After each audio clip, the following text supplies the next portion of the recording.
Bismillahirrahmanirrahim. Assalamualaikum warahmatullahi wabarakatuh. Saya Siti Fauziah Muslimah, mahasiswa PJKPAI Universitas Yayan Syekh Nurjati. Di sini saya akan mempresentasikan ringkasan buku Kepemimpinan Kewirausahaan karya Dr. Duo Santoso, di mana dalam mata kuliah leadership dan entrepreneurship PAI ini kami dibimbing oleh Ibu Mutahharah MPDI yang saya hormati, yang telah membimbing mata kuliah ini, sehingga saya dapat mempresentasikan pada kesempatan kali ini tentang kepemimpinan kewirausahaan. Buku ini terdiri dari 2 bab. Buku ini diterbitkan pada tahun 2021 dengan tujuan memahami konsep dan aplikasi kepemimpinan kewirausahaan. Dalam buku ini terdiri dari 6 bab, di mana tiap bab berisi masing-masing penjelasan tentang kepemimpinan dan kewirausahaan. Pada bab 1 ini terdiri dari pengertian kepemimpinan dan teori kepemimpinan. Kemudian dilanjutkan dengan pendekatan sifat, perilaku, situational, transformational, dan peran etika dan komunikasi, serta ciri pemimpin yang efektif.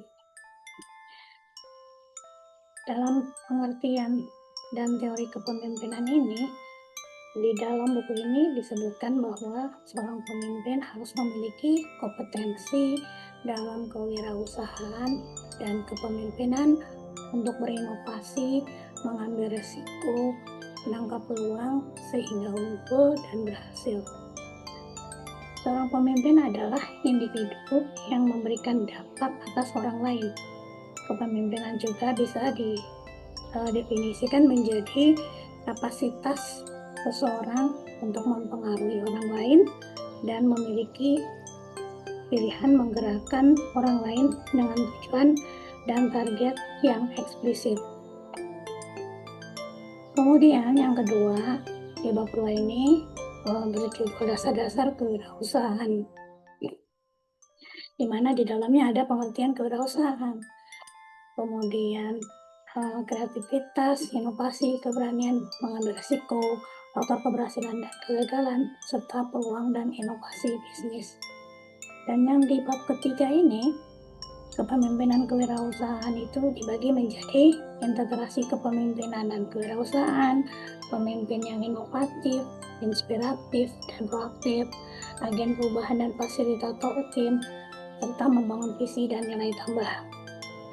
Di bab 4 kemudian dibahas tentang karakteristik pemimpin wirausaha, di mana ada beberapa karakteristik pemimpin yang wirausaha yang terdiri dari seorang pemimpin itu sebaiknya atau setidaknya memiliki karakter visioner dan komunikatif. Kemudian yang kedua, tangguh dan bertanggung jawab. Yang ketiga, adaptif dan terbuka terhadap perubahan. Serta yang keempat, karakteristik pemimpin wirausaha adalah mampu mengelola risiko dan konflik. Dilanjutkan dengan bab kelima, di dalamnya ada beberapa juga pembahasan tentang strategi pengembangan. Dalam strategi pengembangan ini, di dalamnya terdapat penjelasan mengenai pendidikan dan pelatihan kewirausahaan, karena kewirausahaan ini sejatinya tidak bisa tumbuh dengan sendirinya tanpa melalui pendidikan atau pelatihan. Walaupun seseorang sudah memiliki bakat dalam berwirausaha, namun dengan didampingi, diberikan pendidikan dan pelatihan yang mumpuni, maka bakat tadi akan menjadi terbentuk dengan lebih baik. Kemudian inkubasi dan mentoring bisnis, kemudian kolaborasi dengan dunia industri, serta pembelajaran berbasis pengalaman.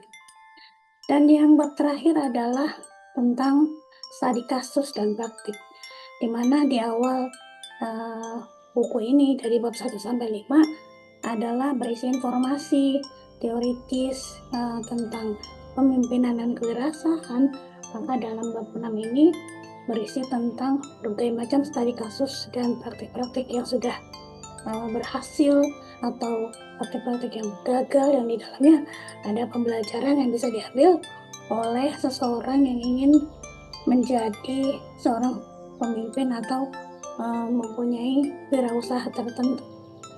Yang pertama adalah tadi kasus wirausaha sukses dan gagal, di mana di dalam buku ini ada beberapa contoh nyata, beberapa usaha atau entrepreneur gitu ya, yang sukses maupun gagal, yang di dalamnya bisa diambil banyak pelajaran bagi seseorang yang mungkin boleh dibilang sebagai startup ya.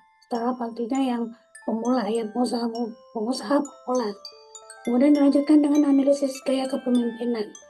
Gaya kepemimpinan ini berbeda-beda, tiap orang mempunyai kekhasan, tersendiri.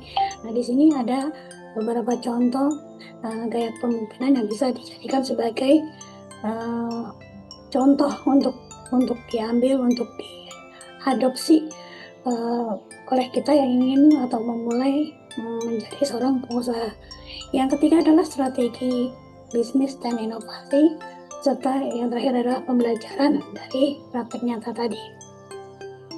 Kemudian kesimpulan dari buku ini adalah kepemimpinan kewirausahaan itu harus memiliki visi, inovasi, sama dan pengaruh. Ketiga hal ini, visi, inovasi, dan pengaruh, setidaknya harus ada dalam seseorang yang akan menjadi pemimpin atau menjadi pengusaha gitu ya. Untuk berwirausaha, ketiga hal ini paling tidak minimal harus dimiliki, sehingga ketiga hal ini bisa menjadi jembatan atau bisa menjadi langkah awal bagi seseorang yang ingin melakukan wirausaha. Lalu selanjutnya adalah pemimpin wirausaha sebagai agen perubahan. Yang selanjutnya adalah pentingnya pelatihan berkelanjutan.